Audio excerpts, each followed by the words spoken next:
here's how to earn continuing professional education credit for attending this session. There are no polling questions or attendance checks. Instead, you will demonstrate your knowledge by taking a brief multiple-choice quiz using the Earmark app. Visit earmark.app in your web browser. You can also download the mobile app by scanning the QR code on the screen. Log in, or if you're new, create your free account. Be sure to use a valid email address because that's where we'll send your course completion certificates. From the home screen, scroll down to find the course. You can also tap the magnifying glass icon to search for the course. Tap on the course artwork, then the Enroll button. On the Course tab, you'll find the recording and quiz questions. Complete the quiz to earn your CPE certificate. It takes us a few days to create the course on the app, so if you are attending this session live, please wait a few days. We'll email you a link to the course when it is ready. If you have questions or need help, email us at support@earmarkcpe.com. And now, on to the event.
Well, welcome to another Workshop Wednesday, where it's casual conversations for serious workflows. I think Noah and I were battling over who was going to show this thing at the bottom. But it's brought to you by School of Bookkeeping, where you can learn QuickBooks your way. So am I going to click it, Noah, or you? He is. Okay. Oh my gosh. This one. Yeah, we want this one to go up. All right.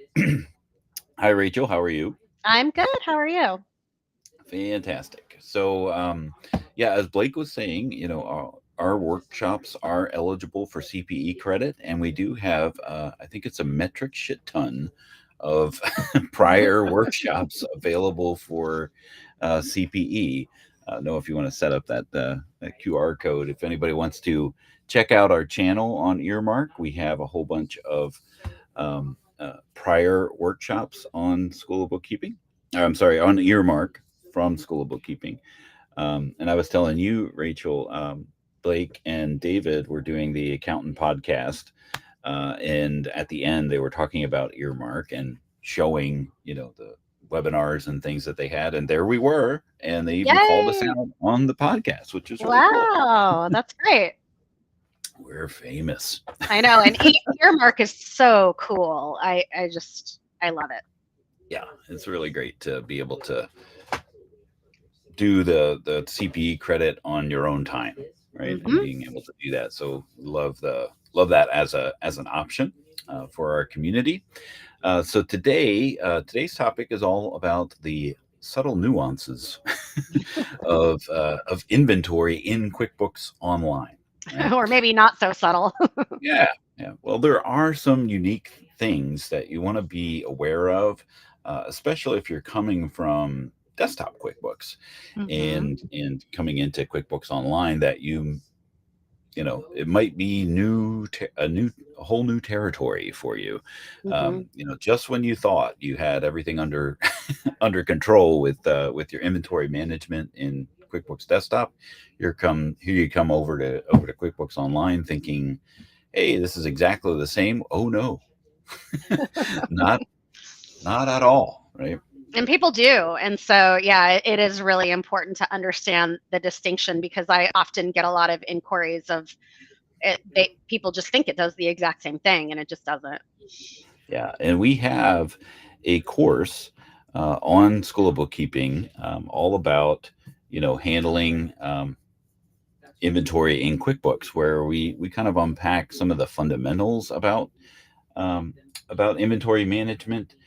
Really, just talking about the concepts behind inventory management, and you do a great job of talking about periodic, perpetual inventory and defining those terms in that course. And then we talk about choosing the right version of QuickBooks for Mm-hmm. inventory, and just really the what we call the three different buckets of inventory management when it comes to business workflows of I buy stuff, I sell stuff, or I buy stuff, I do something to that stuff before I sell other stuff. And then, you know, the advanced inventory of I buy stuff, I put stuff in a warehouse, or I send it to another warehouse, and I need to know where all my stuff is before I build it and then sell a different product. So Mm-hmm. um, those are the three main categories that we call of inventory management when it comes to that, and we lay that out in here. And then we talk about managing inventory inside of QuickBooks Pro or Premier inside of desktop, and then with QuickBooks Online, right? And so the main concept I think that we want to make sure that that when people are managing their inventory, or running inventory inside of QuickBooks Online, is the they want to fall into the first bucket of I buy stuff and I sell stuff, right? Yeah, And you and call that a reseller, right? yeah, and it's funny too because the more I've thought about it, and I have to be really careful myself because there's really two things at play. There's really understanding how inventory works and understanding the inventory workflow. And a lot of times I'll get wrapped up in that. And I'll sometimes forget that sometimes people need really just to understand how the software is working, right? And so that's a whole different thing. And so this discussion is really geared toward what can the software do. And so but that is just as important, is really understanding the not the ins and outs of inventory. And so um and because, like what we just said, a lot of people come to QuickBooks Online kind of thinking that it has the same um, workability as QuickBooks Desktop, and then the reason, and it doesn't, and the reason why it doesn't is because, with this ongoing discussion about QuickBooks Online, and I know a lot of people don't care for it, but I love it. The reason being is because of it's web based, and I can Yeah. integrate it with really anything I want. So the more you think about it being cloud based, and I can really bring information from all different sources, and they can really improve the efficiency of their entire business by moving to QuickBooks Online and streamlining a lot of different things all at once. It's definitely not for the faint of heart, but once done, it really is just so cool. And so, the effort, or the end goal is really, we're not necessarily doing all the things in QuickBooks Online, but we're bringing all the data into QuickBooks Online for financial tracking. And like you said, with a more of a simple operation of just buying and reselling stuff, in many cases that can be done in QuickBooks Online. But when you have a more complex manufacturing operation, you just don't even want to try. Just don't even try and do it in there. It's not going to work. And it doesn't mean that you can't have inventory and not use QuickBooks Online, right? It's just No, whether not at all. And I have lots of clients that do it that way. It just means that we track the inventory and the increasing and decreasing of the actual items outside of inventory, and we're just capturing the financial piece in QuickBooks. And one of the things I hope that we maybe can talk about today is like these subtle differences is I get a lot of questions of people that are often very confused about, I'm not tracking inventory in QuickBooks Online, So why am I still using product service items? And there's some confusion about really kind of how that works and why that would be. So maybe that's something that we can touch upon. I mean, we could certainly, especially when it involves inventory, there's a lot of weeds that we could we could find Yeah. ourselves in. But I mean, the general a big difference between QuickBooks Desktop and QuickBooks Online has to deal with its cost calculation and Yes. how QuickBooks is going to be calculating cost of goods sold for the items that are sold. Yes. And that is that's one of those nuances of inventory inside of QuickBooks that you really want to make sure that you grasp fairly well before even turning on. Yeah, I agree. Inventory. And that is one of those things where you do want to understand the inventory workflow when it comes to that, because you want to understand that you're purchasing, and you're purchasing things at a cost, and you enter that, and we're not necessarily entering things with inventory adjustments. So there is a cause to make sure you want to know that workflow correctly, but anyway, go ahead. Yeah, well, I mean, the biggest thing to keep in mind is that QuickBooks Online is going to use FIFO as its cost calculation, meaning first in, first out. Yeah. And everything leads back to that fundamental thing, right? So desktop used weighted average, and then if you were using QuickBooks Enterprise Platinum, you did have the option to calculate first in, first out inside of Enterprise. But where this comes into play with QuickBooks Online, because it's first in, first out, and it's only first in, first out, we just need to make sure that you're aware of what that entails. And so QuickBooks inside of an inventory item is going to have a thing called a start date.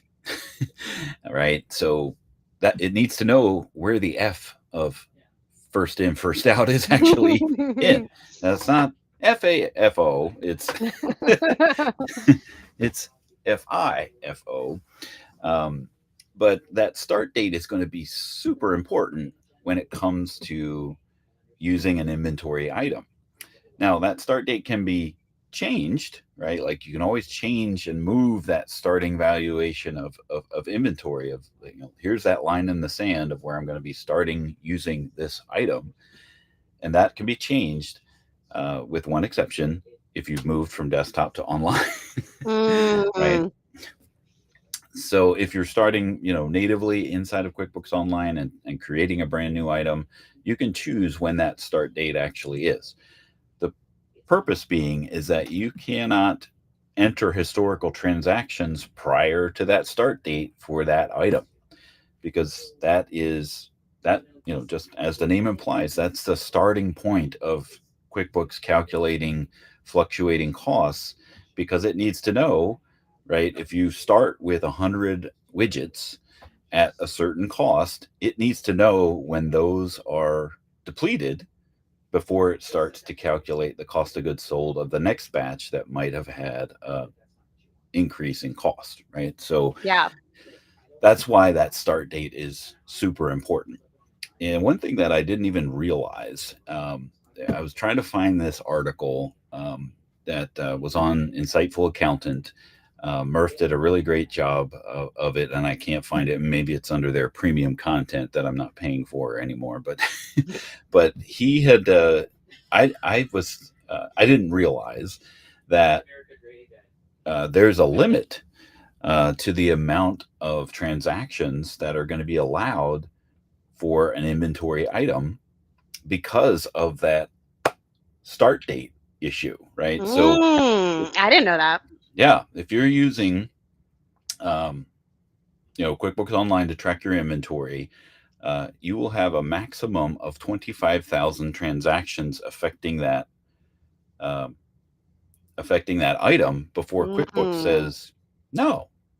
You're And gonna then have to I you're gonna have to guess start another item, I was just gonna say, what do you just create another item?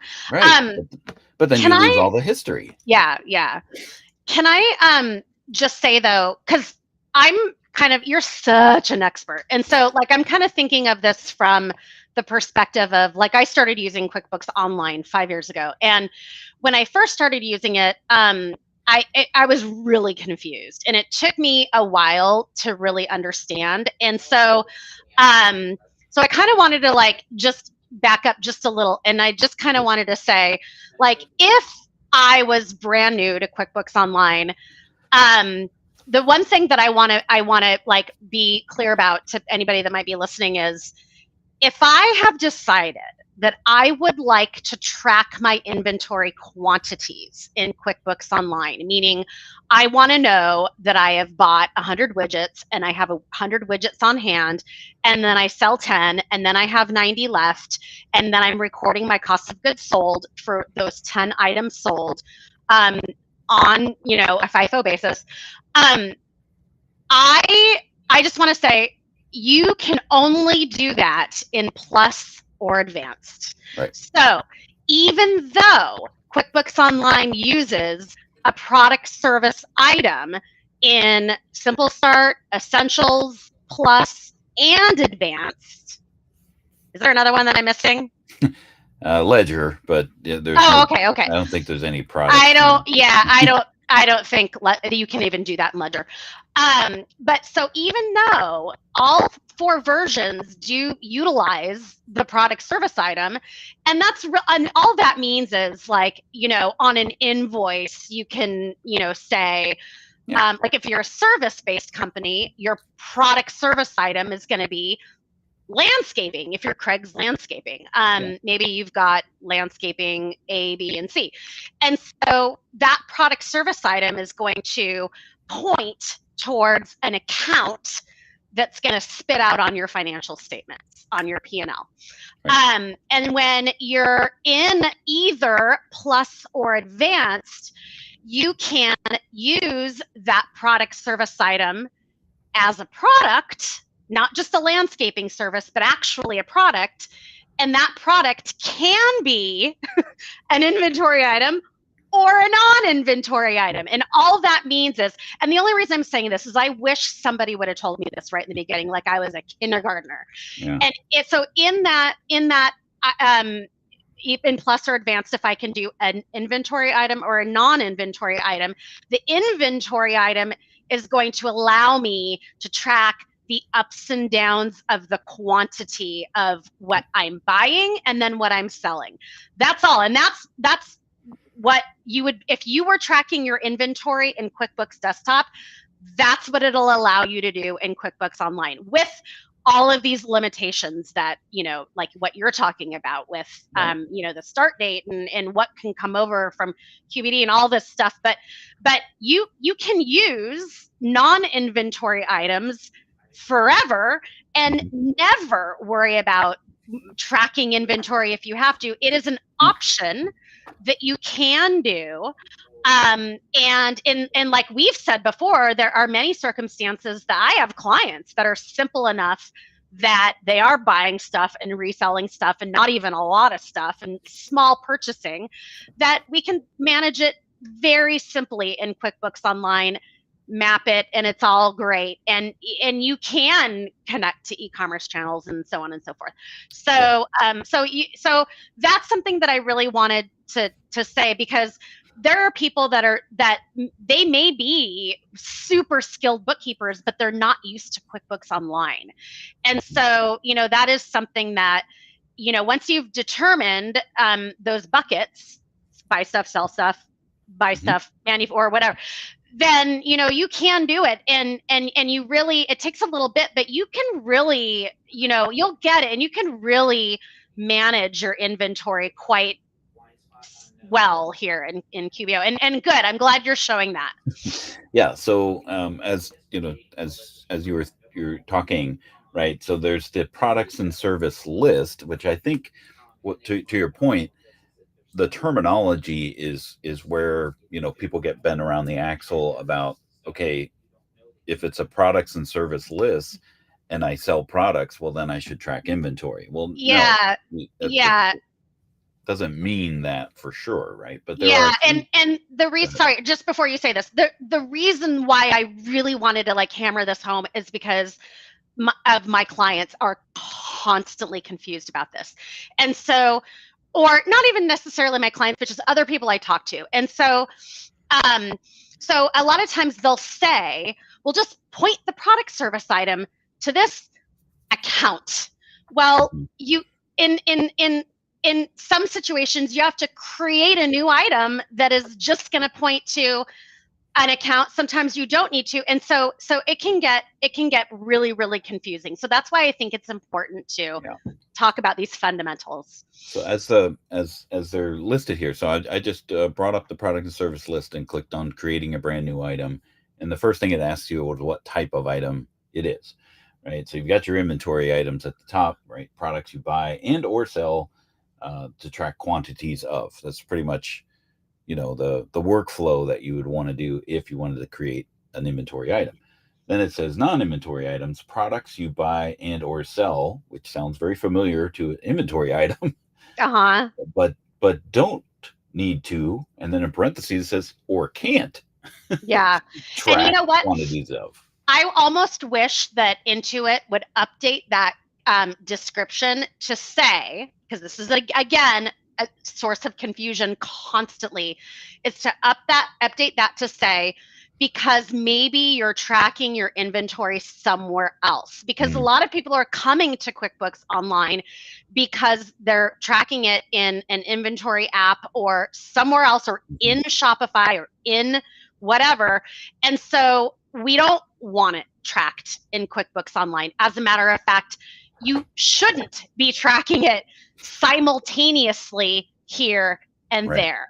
And so it's really important that non-inventory items are being used if you're tracking it somewhere else. So it's just sometimes they don't say that or clearly enough. And so that's another source of confusion that I often see. Well, that's job security for you then.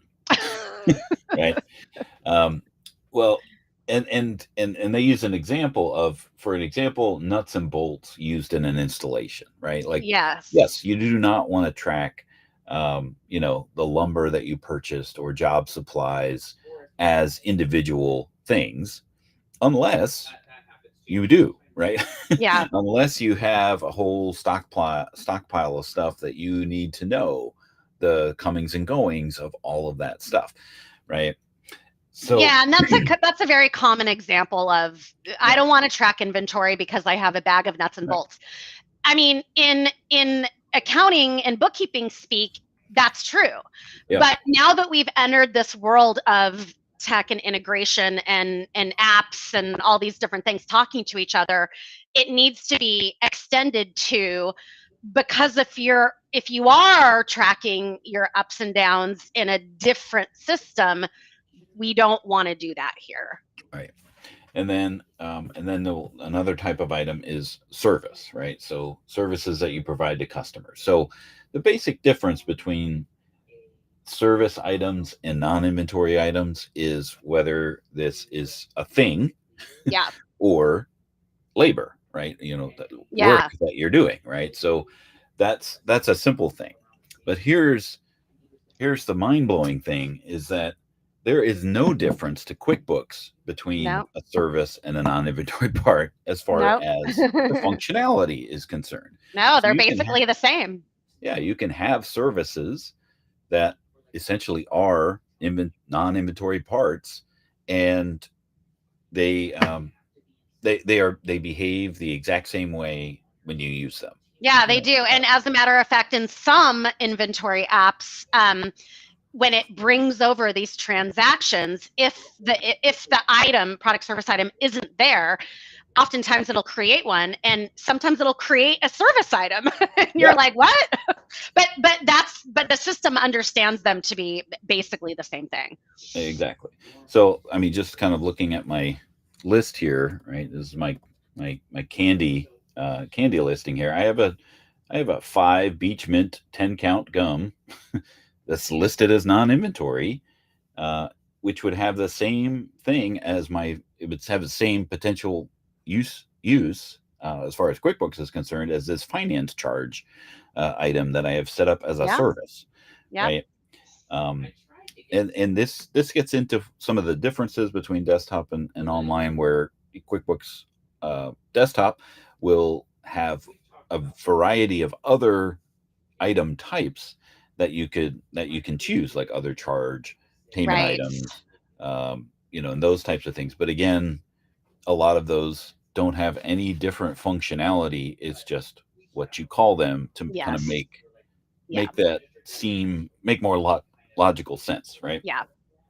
But when we create an inventory item, I'm just going to open up one. The biggest things that affect inventory is this middle part here, where it talks about quantity on hand.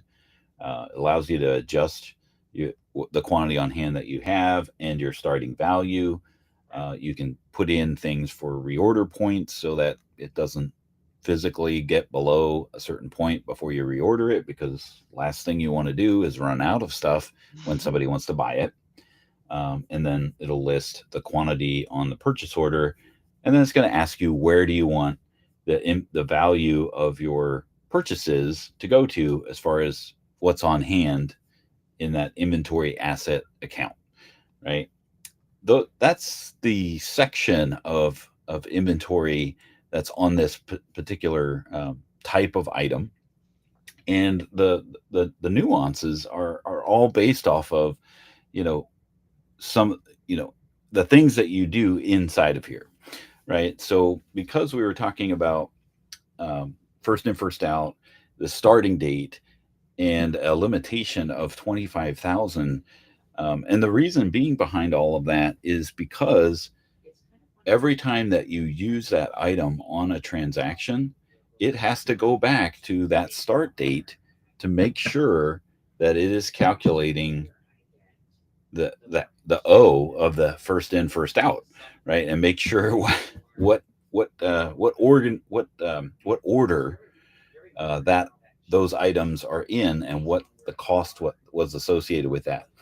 Yes. So if you use that item a lot, over 25,000 times, you can now see that as you get, you do a transaction today and there's 25,000 transactions for it to figure out, well, what version, what is the cost of this one item? Yeah.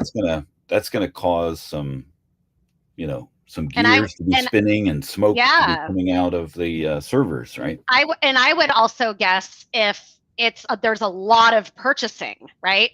Coming in over and over and over and over and over and over, you've got many FIFO layers going on, right? Especially like fluctuating prices. So it wants to know where it is in the queue, Right. Exactly. Yeah.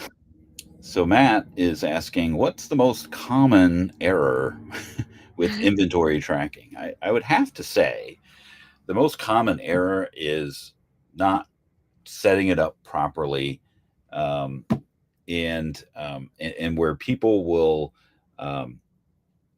get in they'll enter a purchase transaction but not use the items if they are using inventory items. Yep. Yep. Right, they'll just put in a bill, go down from their supplier, and they categorize it all to cost of goods sold. Cost of goods sold. Yep. You agree, Rachel, that's yeah. I mean, that, and then also starting the inventory with an inventory adjustment, and then, but really it's a bill, that it should have been added that way. And then also, what I was going to say is putting the GL, or I don't know how to say a GL account like a normal speak, like the account, an account that's not correct. And so I've seen it before where they'll put an an expense account where it's supposed to be inventory. So then the financial statements are all goofed up because it's pointing the wrong direction. So I've seen that before too. And that leads perfectly into a nuance of inventory items inside of QuickBooks Online, in that if you put the wrong account and you use that item on a transaction, and you realize, this was wrong, right? So maybe instead of sales of product income, this should really go to sales, right? So I'd rather have it go to sales, and you can change it, right? There's nothing stopping you from doing that. But unlike other items, you get this checkbox that says update historical transactions when you save it, which will tell QuickBooks to go back to every transaction that it was ever used in and put it into the sales account as opposed to sales of product income. Yeah, right? I will. Go ahead. And it won't do that, right? So it's, again, because of this whole first in, first out, I'm assuming, right? That's the problem, is that it can't go back to historical transactions and do this. By changing accounts, you're not able to update historical transactions when you save. So I'm just going to give an example. I'll go into the non-inventory item, do the same thing, go to sales of product income, and I'll change it to sales. Now I have this also update this account on historical transactions. So your service-based items and your non-inventory items, as those types, allow you to modify historical transactions when you save them. Inventory items that are set up as inventory items cannot do that. Yeah, so basically you're not changing where inventory items have been posted historically. You're just changing the category. Like if are you saying like if invoices were I'm having a hard time explaining what I'm trying to say, but anyway, what I was going to say though is you do have to be careful that though if you're changing something like, okay, so are you saying it doesn't allow you to do it if it was an inventory item? Right. And so if it's non-inventory items, it will update historically. But right. You do have to be careful that you're not changing something that was an income statement account to a balance sheet account, because people use deferred revenue. And so, oh my goodness gracious, my plea would be, if you're not sure, ask somebody with an understanding of accounting, because boy, that you can create destruction with that as well. Yeah, and Matthew also pointed out you can't choose the starting date for those. No, you cannot. No, you cannot. So, it's all or nothing. Yes, if this all was used, or nothing. That could change their income statement from prior years, and that may not be something that you want to do. So I would say, like, use this really if you know what you're doing, and like really even then proceed with caution, because it can really throw a wrench in what you're doing. But Matt also had another question about the tracking the cost of tariffs. Yes. So that's going to be an "it depends" answer, I think. Now, one thing that QuickBooks Online cannot do inside of inventory tracking is calculate landed cost, right? So if you want to roll the cost of things that aren't the cost of the item, right, into the cost of the item, you cannot do that with a touch of a button, right? No. So things like tariffs, sales tax, freight, shipping, any other kind of fee that would come along with the fulfillment of your inventory items and being received is not something that you can easily track into the cost of the item when it's sold, right? When it's sold, no, because that would mean you're going to put all the inventory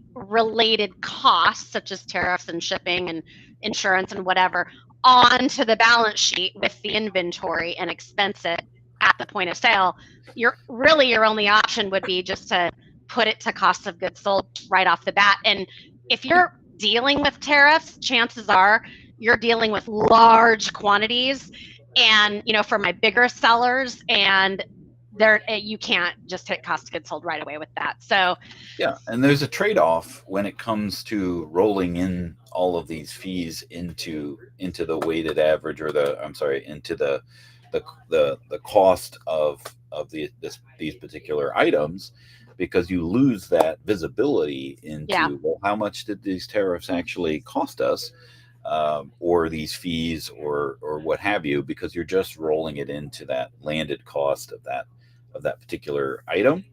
And so then you see the cost of these items are increasing because you're rolling into that final cost of that item, so that it gets recognized when it's sold. But you don't see the visibility into, well, how are these fees increasing over time? Yeah, and yes, the cost of the item is, but is that due to the cost of the item, or is it due to the shipping? Is it due to the tariffs, or what have you, right? And that's why, like, as a matter of fact, and this is really relevant in today's day with all these tariffs, I would highly, if you're somebody you need to track landed costs, then I would highly recommend you use an external inventory app such as Sin7 Core or Katana, if that might work. Katana does have some limitations, but I do like these apps because really, when you're purchasing, you can split up all of the elements on the purchasing documentation, such as just the cost of your item, like, period, end of story.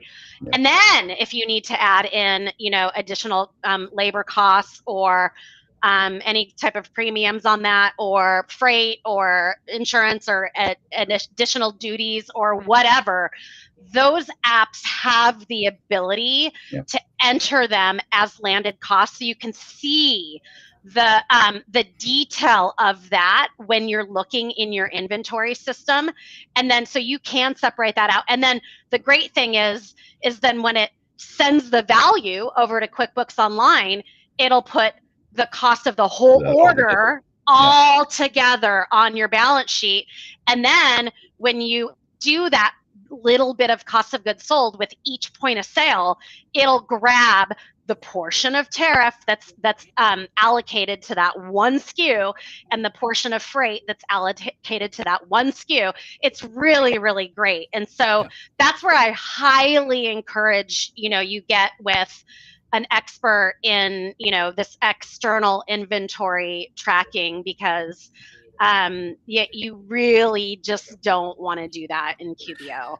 Yeah, I think the best practice, if you're using QuickBooks Online to track your inventory, is to not try to figure out the landed cost of these fees, and just keep it separate. Now, you could do things like associate a class, to these items, and tariffs and fees and whatnot, and then looking at your profit and loss by class. If you're not already using class for something else, you could then put that aside so that you can see the overall gross profit of these particular items.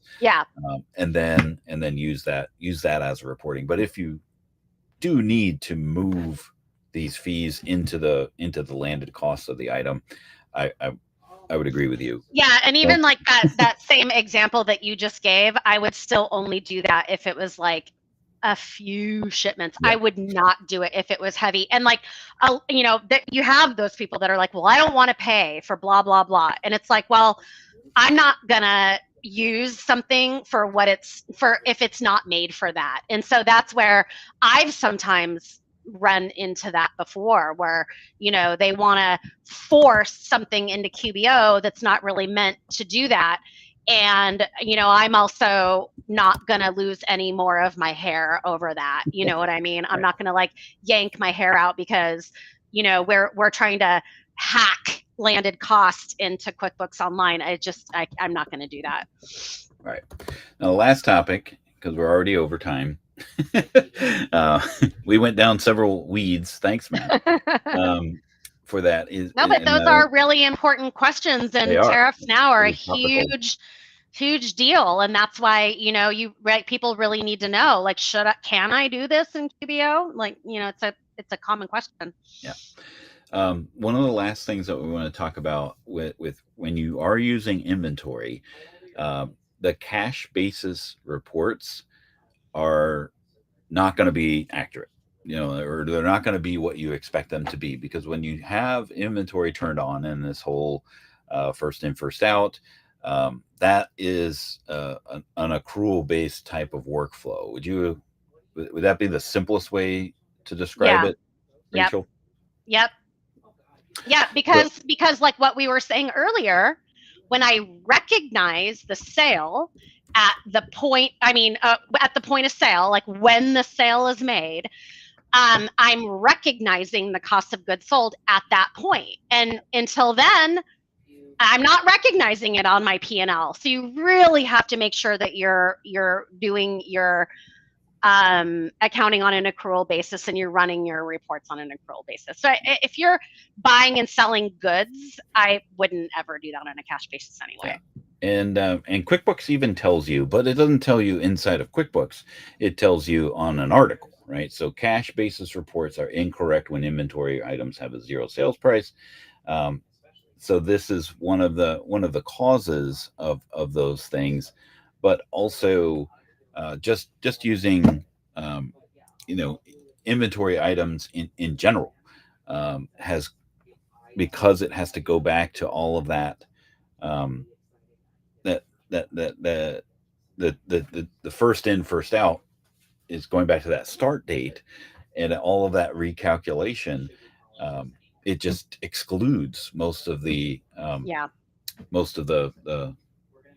inventory activities that they're doing. So they end up having huge discrepancies between cash versus accrual, and then whether or not these purchases are paid for and applied properly and in the right period. So that gets really challenging. So basically, if you're using inventory items inside of QuickBooks, accrual-based reports are the only ones that are reliably accurate. Yeah, and like this example is a really good example, because that people might think, well, why would I ever have a zero sales price? Well, it happens all the time, because I can't really read that, but like if you're pulling something out of inventory, like for a sample or a complimentary thing or whatever, or say you're using them in your business. I have a hair salon, and like they'll use some of their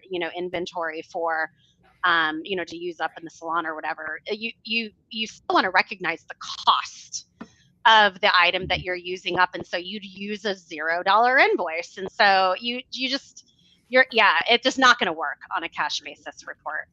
Yeah. And it just reminded me of one other nuance of inventory. Because of this first in, first out, like all roads lead back to FIFO here, with regards to the nuances, because of the first in, first out, the ability to make cost or value adjustments on your inventory is increasingly more challenging. Doesn't mean it can't be done, and it doesn't mean that there aren't workarounds. And we're not going to talk about any of those workarounds. I don't know how to do it. I don't know to do it. And don't tell me how. I don't want to know. Is that makes it much more challenging to do cost adjustments. To say at any moment in time, this is the value of these inventory items. You'd have to do a transaction to do that, and the cost or value adjustment, which is in QuickBooks Desktop, to be able to do that. The only adjustments that you have inside of QuickBooks Online when it comes to adjusting inventory is a quantity adjustment. And because it's first in, first out, it's going to be using that as its guidance on what is the value of that quantity adjustment, because it has to go back again to that start date, figure out what the value of those inventory items are at that moment in time that you do that, in order to make, associate the value of that quantity adjustment. So there isn't this option of creating a value adjustment or a cost adjustment if your inventory costs have gotten out of control because you've mistakenly put a decimal point. You'd want to find the source transaction that caused that to happen and modify that in order to make that change. Yeah. You're supposed to say something then. Yeah, always with the original purchasing source documentation, always. The only time I ever would do inventory adjustment is when it actually needs to be done at month end, quarter end, year end, if there's breakage, loss, or something actually needs to be adjusted. All right. Well, that is as much as we could cram into 45 minutes of a workshop with regards to the subtle nuances of inventory management inside of QuickBooks Online. And we have had, a variety of inventory discussions and various other things that we've done on workshops. And coming up at the end of this month, we're going to have a new player in the inventory management space, Settle. Come on and talk about their uniqueness in the inventory management space. So look forward to that. It's so cool. But I just want to add one last thing. Mm-hmm. Just for anybody that may be watching this now or later and watching, a recording of this, I have not met anybody that has a stronger grasp on QuickBooks Desktop and QuickBooks Online than you.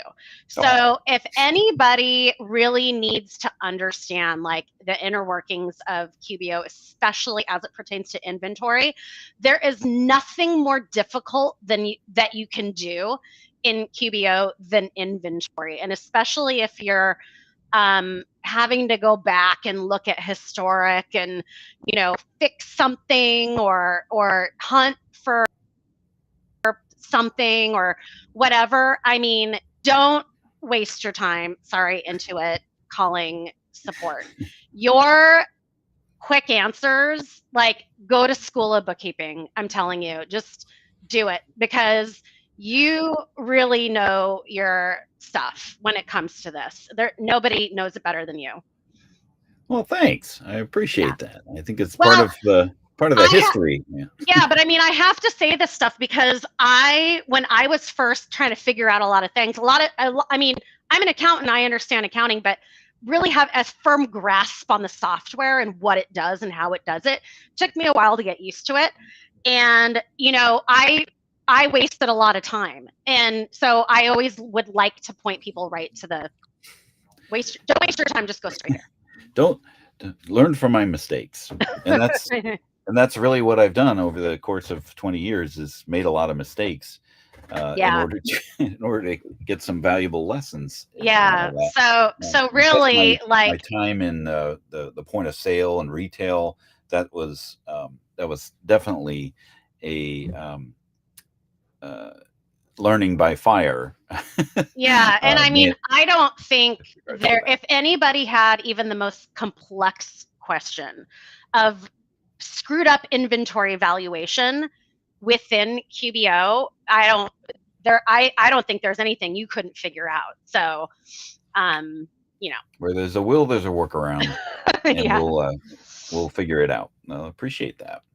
Well, thanks again for joining us today. And next week we'll be talking about the death of tags. So we'll talk about the migration process for tags inside of QuickBooks Online and what it means for those people that were using them and want to use them in the future. Until then, have a great day, and we'll see you next time on the workshop.